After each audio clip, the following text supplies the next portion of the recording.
everyone. I'm Traci Arieli, end of life doula and founder of Comforting Closure. Welcome to another episode. When I work with people at the end of their lives, one of the things we discuss is the environment that they want to spend their time in. We talk about a whole host of things like where they want to be, what they want to see, who they want to come to visit them. And I can tell you that without reservation, everyone knows what type of music they want to hear. Hearing is widely believed to be the last sense to leave us during our dying process. In a 2020 study published by Scientific Reports, researchers used EEG technology to observe how the brain responds to sounds for both responsive and unresponsive hospice patients.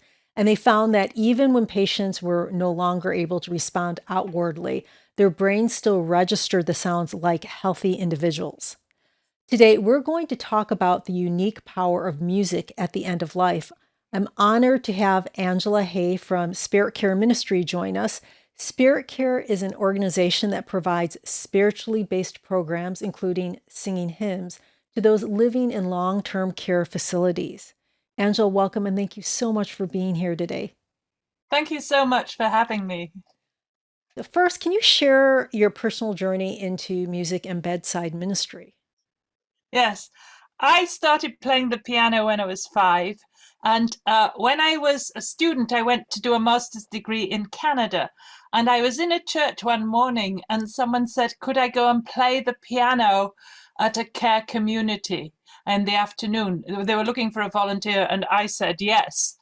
And I went there and I had a flatmate who had a beautiful voice. And she said, well, we could go and sing. And I know someone else who can play the piano, who played a lot better than I did. So we got a little group of students together and we would call care communities and say, would you like a hymn sing? And we go and sing hymns with them. And they all said yes. And at that stage, we didn't involve the residents. We only did it between March and June. We just sang ourselves. And so that's how I got started. And then about 20 years ago, I happened to be in Menlo Park, California, and there was a fair for volunteer organizations at a local church. And I went there, and they again were looking for a pianist for a care community. And so I said I'd go. And 20 years later, I'm still playing there. Oh, that's wonderful. Can you tell us about Spirit Care and what is its mission? Yes, SpiritCare's mission is to share the love of Jesus Christ in the San Francisco Bay Area with worship services and other activities. And our vision is to enrich the lives of older adults. Great. So you're in what kind of facilities do you actually? We go to skilled nursing, which is under the Department of Health in California, and then assisted living and memory care, they come under social services.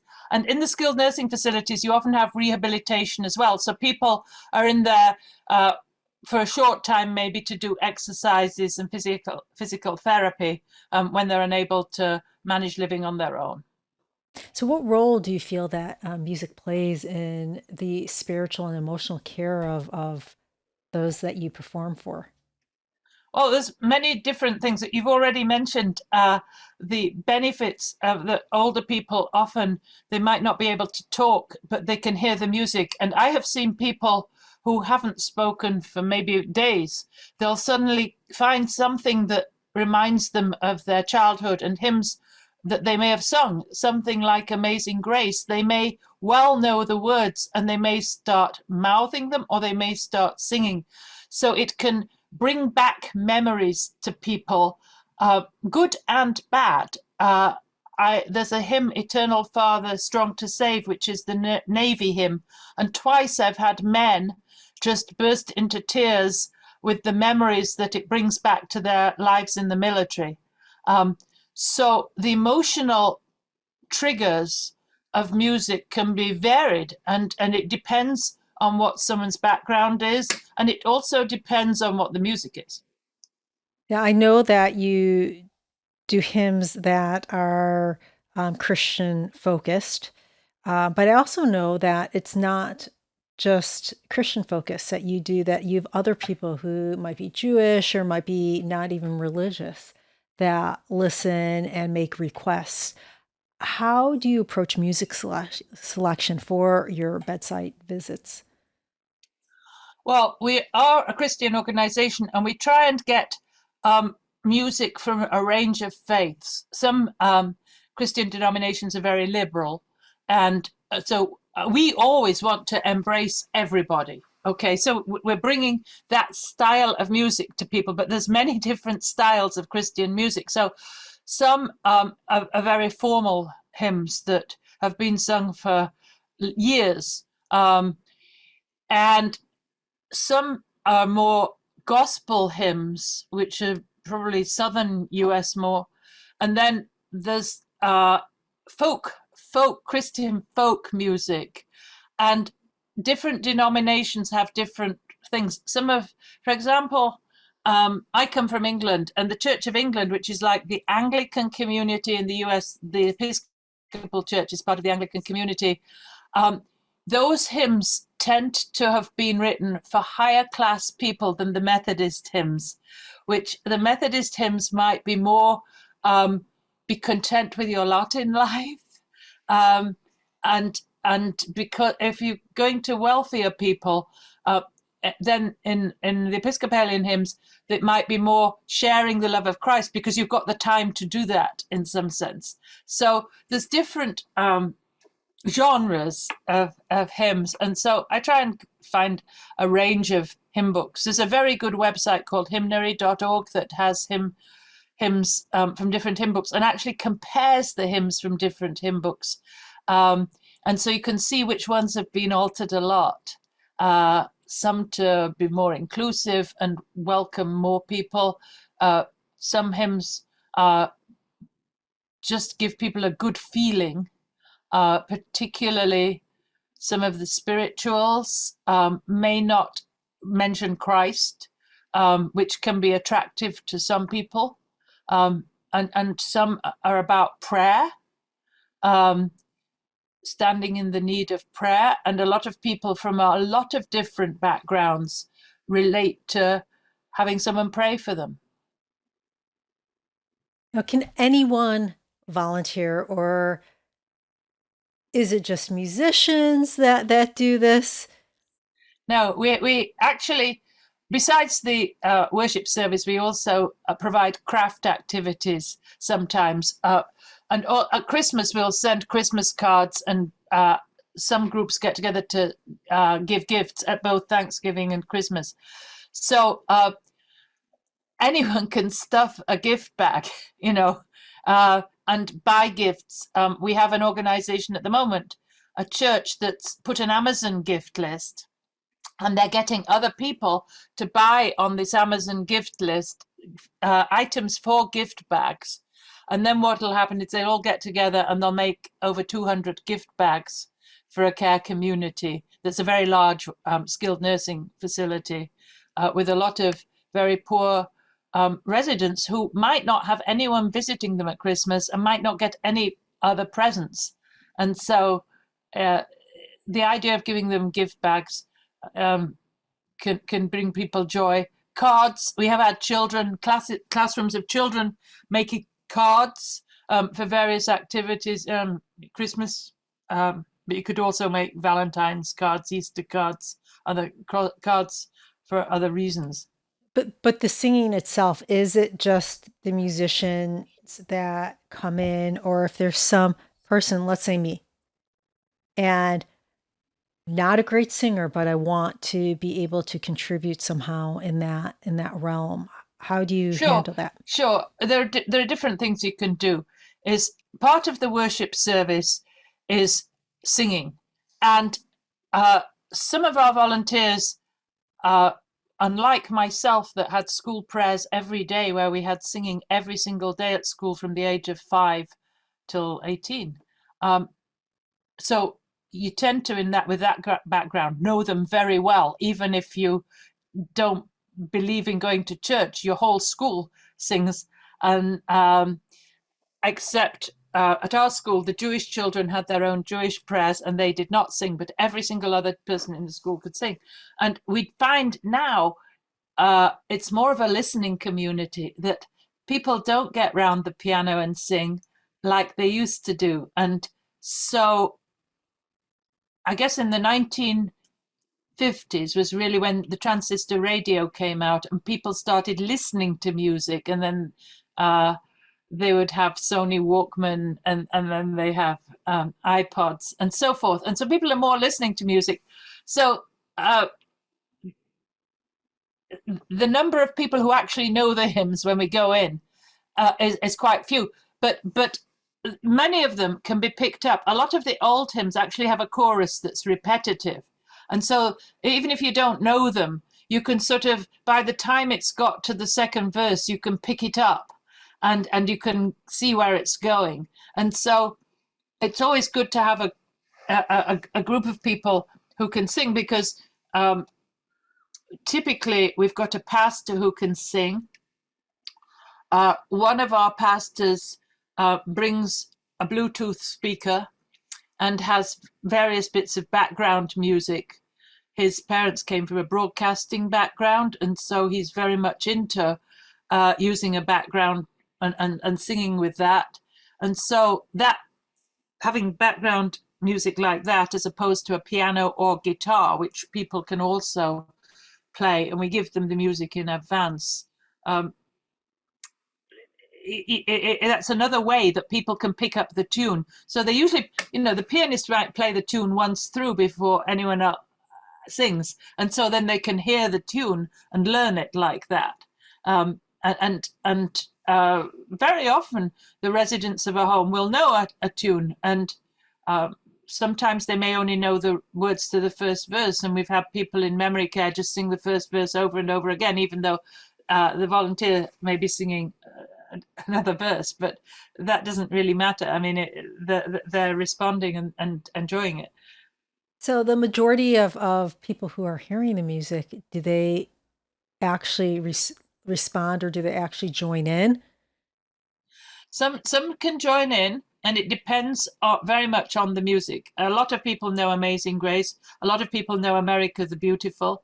And, a lot of people may know some of the spirituals. I don't know, Michael Row the Boat Ashore or something. I don't think we've actually sung that, but there's some of the spirituals that people know very well. I know you go into memory care, and music is just a fantastic way for people to communicate who might have dementia, or so. Do you do a lot of memory care? Tell me about the reaction from. Yeah, we've had activity directors say there's a lot less agitation.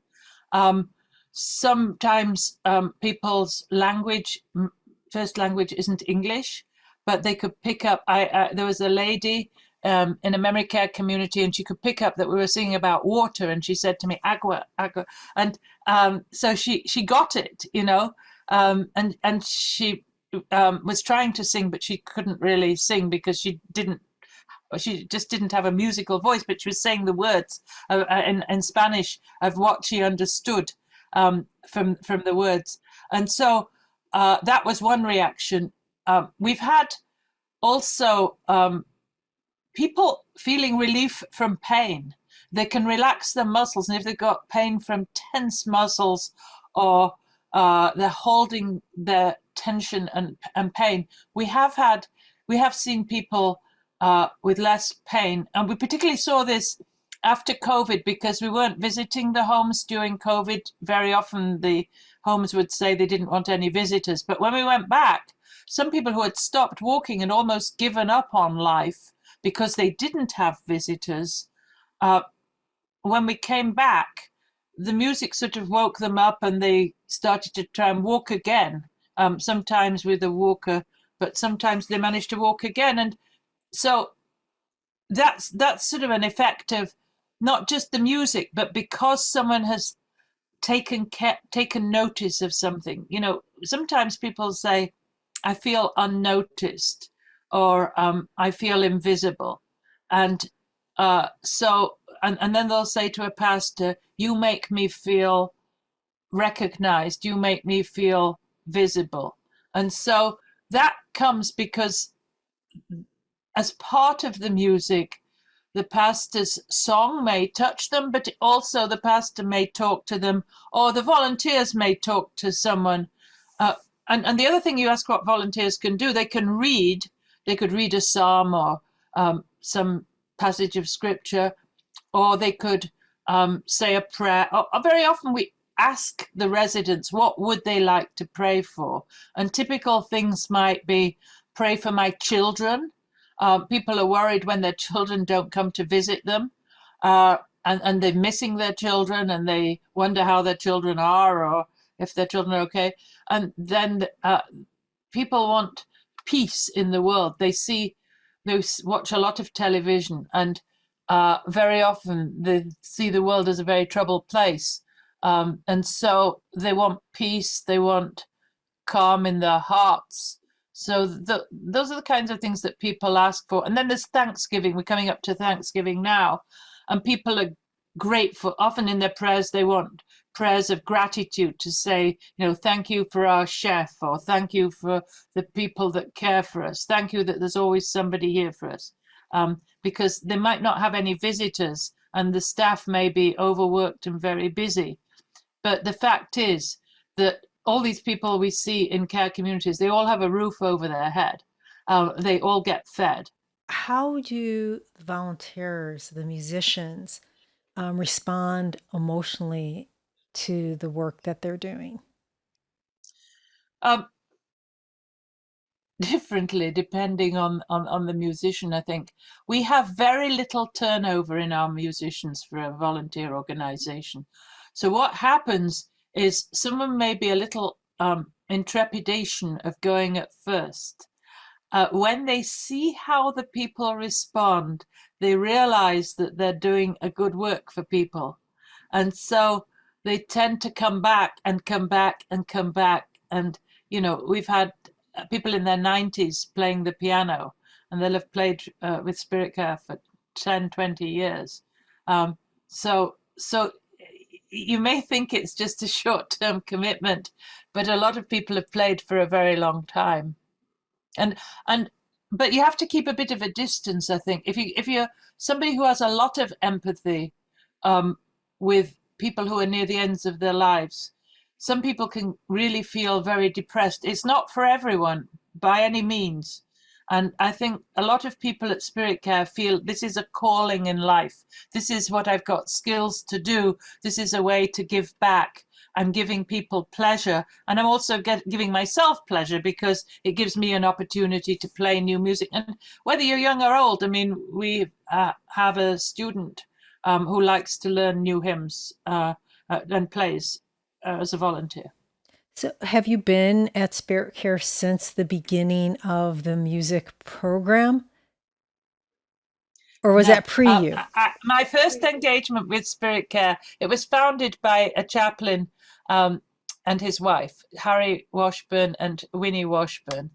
And I actually helped found at a church a computer task force in the days when PCs were just coming along, to help people that the church outreached to. And that was people overseas who were missionaries, and people in South San Francisco who couldn't afford a computer. And so we were recycling computers, and we were giving out computers. And SpiritCare was just getting started. And I got a call from Winnie Washburn, the founder, and she said, how do I print large fonts? And you've got to remember that when I started my career in the US, to print a large font, you had to have either letters that you rubbed on some foil, or you could get a typesetter to type them. There were no laser printers. And Apple came out with a laser printer with a Canon engine.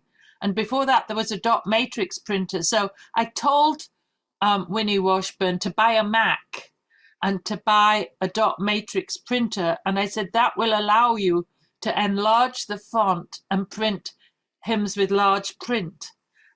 So then, laser printers made it a whole lot easier. But So that was So your that's how I your first that's how stepping. I first met Spirit Care, but I never ever met Winnie Washburn. I just talked to her on the phone about doing tech support about her problems with plugging in this printer, which actually for on a Mac was the easiest thing to do. You could just plug it in, but I had to tell her what to buy and how to do it. And then did you get involved right away with, or soon after that, with volunteering or being part of the Well, organization? I And think the organization had been going about 15 years when I joined. So over 15 years by the time I joined. So there are already volunteers. And even the home that I was going to had 4 singers going before I was there. And on the Sunday that I turned up to play the piano, I thought I was playing the piano for these 4 singers. The husband of one of the singers came and said, well, I guess now that you're here, they don't need to do it anymore. And so I was left on my own to both sing and play the piano until I got another person to come and sing with me. how has the music program at Spirit Care evolved over time? And are there any future changes that you're excited about? Well, we used to give out 4 hymns. Then people asked for more modern music. So I choose 5 hymns, and one is usually fairly modern, although the cost of doing modern music is prohibitive. We have a license from CCLI, which is for church music, and that allows us to print the words for the care homes, and covers the copyright. But a lot of hymns are actually not there, and so and often to get the music for musicians, it's prohibitively expensive. So we have another license to get music for people. A lot of the hymns we sing are, I would say 4 out of 5 are traditional and out of copyright, because that allows us to copy things without reporting copyright. And so that's a consideration. Now, there's some very interesting law, and I don't need to go into all the details about copyright, but you could argue if it's private and it's in a lounge, there's a case where if the person in the care home doesn't have another lounge and you're just like a friend coming in and sharing some music privately in their living room, then it's not really a performance. It's just sharing it. But if it's open like a church service, then you need to worry about the copyright. And there's copyright on printing and copyright on performing, and the music license typically belongs to the venue. I mean, normally it's the venue that's licensed to play music. If you go to a restaurant or something, it's the restaurant that's licensed to play the music. So anyway, so it's a bit tricky, but what we try and do is we have a license as a roaming organization, and we collect up the music by and large, so we know how many copies we print each month. Yeah, people don't think about the copyright issues with something like that, especially church music. People just don't consider it. Oh, churches usually do think about it. Oh. They do. They subscribe to organizations. Well, people outside of churches, just people who aren't Oh, affiliated, don't. yes, usually. yes, and people don't always notice that churches now show things on screens, and YouTube's are different. YouTube can listen to your music, and it can work out who has the copyright, which is very interesting if you're doing a traditional hymn that has then been turned into a commercial, and they think that it's really modern commercial music. Now, there are 1 or 2 cases like that, but generally you won't get a strike against you in YouTube, because YouTube can listen to music and figure out what has to be done. And we don't monetize. First of all, we don't record with SpiritCare, but our church does. With YouTube, our church does. And we don't monetize it. So we're not making money on it. Are you ever at a person's bedside when they are terminally ill, when they are passing away, when they're in hospice? No, we don't do that. Now our pastors may get asked to do that. What happens sometimes is our pastors get to know a person. Maybe they're typically 4 years or 5 years in a care community, and they get to know them. And as they get more frail, they'll say to the pastor, "Can you go?" Or maybe the pastor wants to go, and usually they go with someone else, someone from the care home. So there's two people going, and but they're not we're not really a hospice agency. One of our board members does run a hospice, but we're not really a hospice agency. So that's not where our core competency is. We do have people very, very close to the end of their lives sitting in our services. But by and large, we don't do hospice work. And the other thing is, we don't do things at home. We don't go to homes. We go to fairly large care communities. And so we do quite a lot of assisted living and memory care. And by the time people get to hospice, they may have been moved into skilled nursing. And when we go to skilled nursing, we see the people that can be wheeled into a room generally, not the people who are right at the end of their lives. What advice would you give to someone interested in combining music with care for the elderly or the ill? Well, I think, first of all, you have to be very aware of what is going on around you. And at the same time, you don't have to let it bother you. The example might be someone with dementia puts a cup of coffee on the piano as you're playing. And you don't want the coffee spilling on the piano. So that is really up to the care staff to deal with that person. So knowing where your boundaries are. So what your job is as a musician is to practice your music so that it sounds good. And there are a lot of things that have to be done to the music. Very often we lower the pitch because as people get older, their voice drops. And so very often we move the pitch down. And the other thing is the speed. Younger people tend to play music faster, I think. Maybe that's not always true, but people can't follow the words very fast, so you don't want to play too fast. The other thing is, when people play an introduction, it's very nice if you've got a choir to do a very fancy introduction, but that's not the point of the introduction here. The introduction is to set the pace and to set the pitch and to tell people what the tune is. So you want a very plain introduction at a very steady pace, very steady tempo, so that people can hear the music very clearly and they know what they have to sing. Well, Angela, thank you so much for being on the show today. How can our listeners learn more about SpiritCare or get in touch with you? Well, they can go to our website, spiritcareministry.org, and we have a page on volunteers where you can see all the different ways that you can volunteer.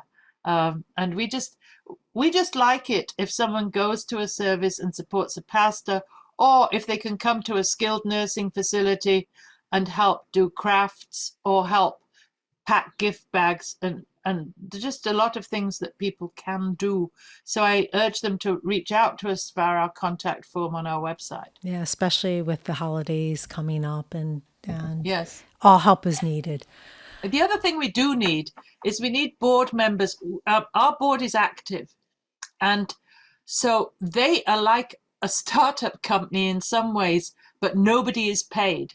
And so everybody is doing roles like treasurer role, other roles, and you can either do that as a volunteer or you can be on the board. But we do our own marketing, we do our own scheduling, we do our own contacting the pastors. So all we have is 2 paid pastors. All the administration is done as a volunteer. So we need administrative volunteers, fundraisers, newsletter writer, recruiters who can help us recruit volunteers and recruit board members. So there are lots of opportunities for people to help in the back office of spirit care. Wonderful. And I'll make sure that I put the website on the description of this. Thank you very much You're indeed. welcome. Listeners, as we wrap up today, I invite you to remember the power of connection in all its forms, whether it's through music or a simple moment of shared comfort. Our time and presence are among the greatest gifts we have to give each other. Thank you for joining us. If you have any questions, please comment below or reach out to me directly. And if you found this conversation to be helpful, please like, share, comment, and subscribe. This is Traci Arieli from Comforting Closure, wishing you peace and comfort in your journey. Until next time, take care.